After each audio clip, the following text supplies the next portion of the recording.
My friends, I'm certain at one time in your life, as is true in mine, that we have been the recipients of what I like to call offhanded compliments.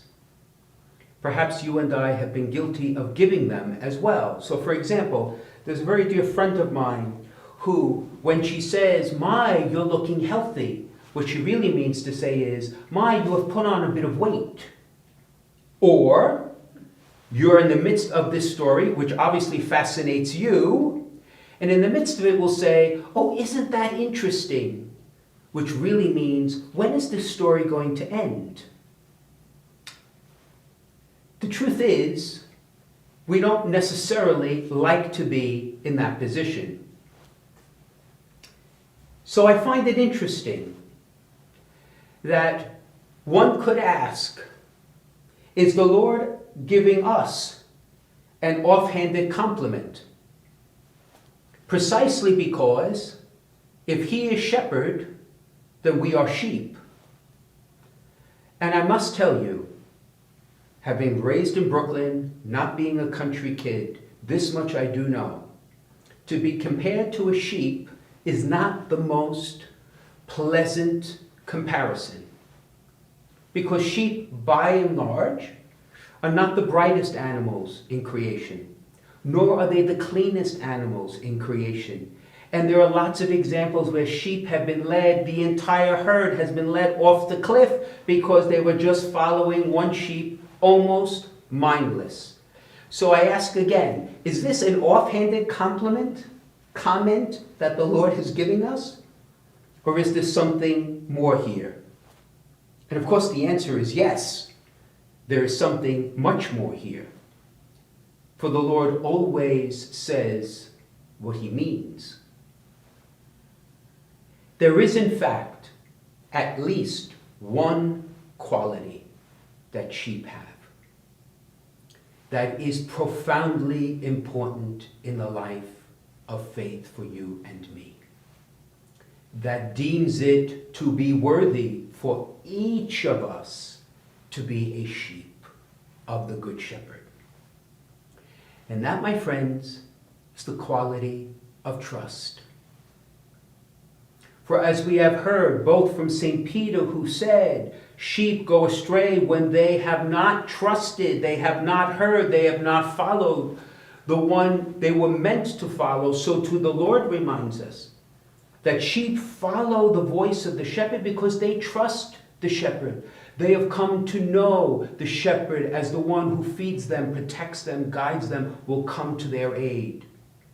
That trust is that quality that allows us to open our hearts and our minds to the person before us, because we can confidently give that person the most intimate part of our life and know that that gift will be cherished and protected and loved. In the case of the Good Shepherd, loved to the end. And trust is essential in the spiritual life.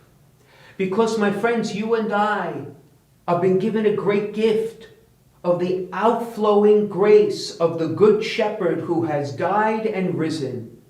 It's like a torrent of graces and blessings the Lord wants to give us.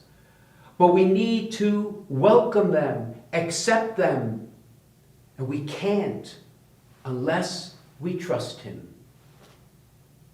Allow me to offer you an image.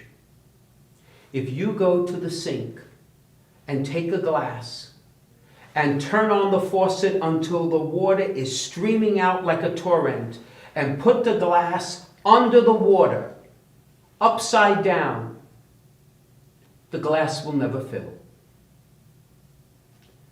Imagine, my friends, you and I like the glass. To the extent that we trust that the water will not overwhelm us, but will fill us, satiate us, grant us all that we need.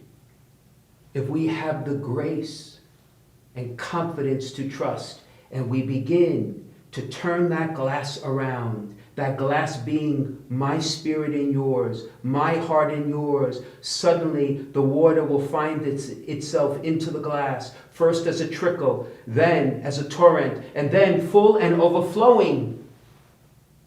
And that's what the Christ who has risen from the dead wants to give us.